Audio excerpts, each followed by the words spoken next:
Hello friends, आज की class में हम प्रोनाउन के बारे में बात करेंगे। हमारी पिछली क्लास में हमने बात किया था प्रोनाउन की डेफिनेशन और उसके डिफरेंट टाइप्स को और उसे समझा भी था। और आज की क्लास में हम उसकी प्रैक्टिस करेंगे, देखेंगे कि इसमें हम पहचानेंगे कि हमारा किस सेंटेंस में कौन सा प्रोनाउन है, जिससे हमारी प्रैक्टिस होगी। तो चलिए शुरू करते हैं क्लास को और देखते हैं हमारा जो पहला सेंटेंस है वो है I designed the project myself.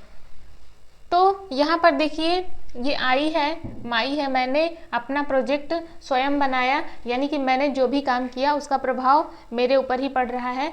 तो जब कभी भी ऐसी स्थिति हो कि काम का प्रभाव सब्जेक्ट पर ही पड़े तो वहाँ पर हमारा रिफ्लेक्सिव प्रोनाउन होता है। तो यहाँ पर है रिफ्लेक्सिव प्रोनाउन।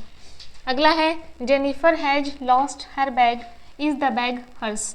तो देखिए यहाँ पर जेनिफर ने अपना बैग खो दिया है, तो क्या बैग उसका था? तो यहाँ पर जो ये हमारा हर्स है ये क्या है? सी का पॉसेसिव है, तो यहाँ पर पॉसेसिव प्रोनाउन होगा। पॉसेसिव प्रोनाउन, ही का पॉसेसिव हिम होता है, आई का मी, वी का अस, यू का यू और सी का पॉसेसिव हर होता है। अगले सेंटेंस को देखते हैं। Is that your painting displayed on the wall? क्या वो तुम्हारी पेंटिंग है जो कि दीवार पर लगी हुई है? तो देखिए ये जो दैट है ये किसके बारे में बता रहा है? उस पेंटिंग की तरफ इशारा कर रहा है कि इज दैट योर पेंटिंग। तो ये इशारा कर रहा है किसी चीज़ की तरफ। तो जब भी इशारा करने के लिए दिस दैट दिस दोज जैसे शब्दों का यूज़ हो तो वो दिस दैट दिस दोज क्या होंगे? डिमॉन्स्ट्रेटिव। तो यहाँ पर जो ये दैट है ये क्या हो जाएगा? डिमॉन्स्ट्रेटिव प्रोनाउन हो जाएगा। Demonstrative pronoun. अगला है what are they talking about? वो किसके बारे में बात कर रहे हैं? तो यहाँ पर ये जो हमारा व्हाट है ये क्या है? प्रश्न पूछ रहा है, तो ये इंट्रोगेटिव प्रोनाउन है। क्या है? Interrogative pronoun. अगला सेंटेंस है the boy who won the prize?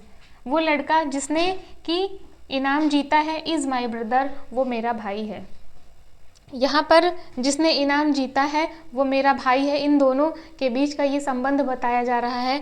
तो ये जो हु है ये रिलेटिव प्रोनाउन का काम कर रहा है, यानी कि दोनों के बीच में संबंध बता रहा है कि जो लड़का है जिसने इनाम जीता है वो मेरा भाई है। दो चीज़ें हैं लेकिन ये दोनों एक ही हैं, इनका आपस में संबंध बताया जा रहा है। तो ये क्या होंगे? रिलेटिव प्रोनाउन होंगे। तो यहाँ पर जो हु है ये रिलेटिव प्रोनाउन होगा, संबंध बता रहा है। अगला है gym himself attended the lecture? Gym ने स्वयं ही लेक्चर अटेंड किया। तो देखिए यहाँ पर जिम हिमसेल्फ, यहाँ पर हिमसेल्फ जो है वो दबाव डाल रहा है किसी बात पर कि उसने स्वयं लेक्चर को अटेंड किया। तो जब दबाव सूचक शब्दों का प्रयोग किया जाए, दबाव डाला जाए किसी बात पर, तो वहाँ पर हमारा क्या होता है? एम्फैटिक, एम्फैटिक प्रोनाउन होता है। तो यहाँ पर क्या है? एम्फैटिक प्रोनाउन है हिमसेल्फ। अगला है nobody is allowed to enter without permission? कोई भी बिना परमिशन के अलाउड नहीं है। तो यहाँ पर जो ये नो बडी है, ये नो बडी जो है निश्चित नहीं है, इसका कुछ भी यहाँ पर स्पष्टीकरण नहीं दिया गया है कि नो बडी जो है वो एकदम ही अनिश्चित है। तो जब नो बडी एनी बडी ऐसा कुछ भी यूज़ किया जाए, शब्दों का प्रयोग किया जाए, तो वो क्या होते हैं? इनडेफिनिट होते हैं, यानी कि अनिश्चयवाचक होते हैं, उसमें कुछ भी निश्चितता नहीं होती। तो ये इनडेफिनिट है, नो बडी जो है वो इनडेफिनिट प्रोनाउन है। अगला है I have my pen, have you lost yours?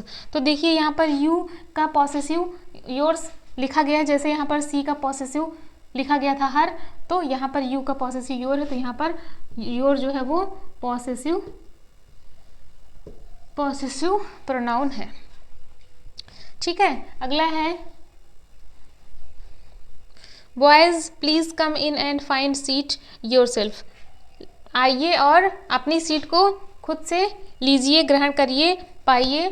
तो यहाँ पर जो है बॉयज़ प्लीज़ कम इन, अंदर आ जाइए और अपनी सीट पर बैठ जाइए। तो देखिए ये जो है बॉयज़ और योरसेल्फ, यानी कि जब लड़के आएंगे अपनी सीट लेंगे, उस पर बैठेंगे, तो ये जो भी काम करेंगे इसका प्रभाव इन पर ही पड़ेगा। तो देखिए ये जो योरसेल्फ है और ये जो बॉयज़ है, यहाँ पर सब्जेक्ट पर ही प्रभाव पड़ रहा है उस काम का। तो जो योरसेल्फ है वो क्या हो जाएगा?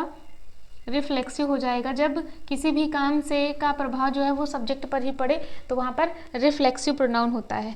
अगला है most of the students were absent yesterday.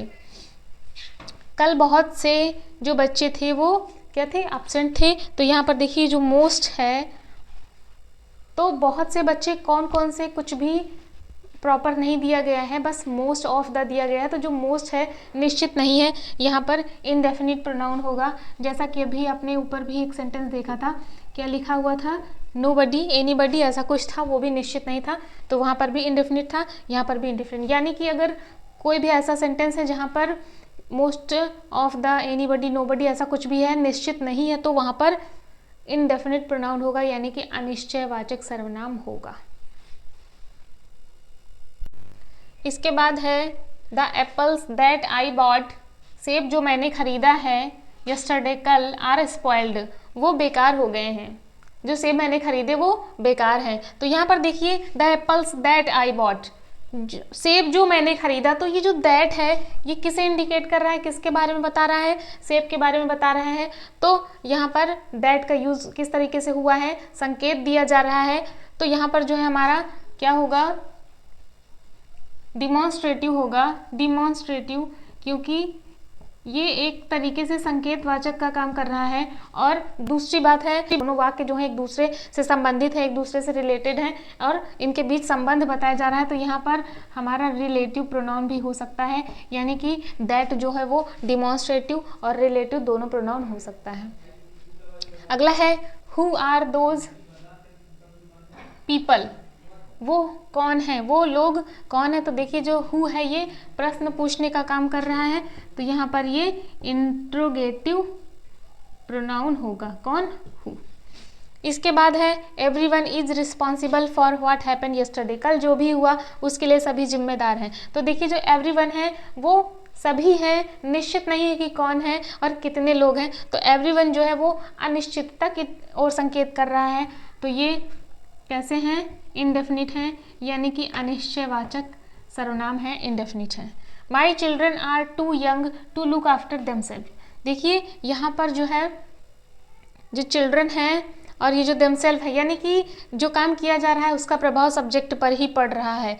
The children are too young to look after themselves, तो जब किसी भी काम का प्रभाव सब्जेक्ट पर ही पड़े तो वहाँ पर क्या होता है, रिफ्लेक्सिव होता है। तो जो ये देमसेल्व्स है ये रिफ्लेक्सिव प्रोनाउन है।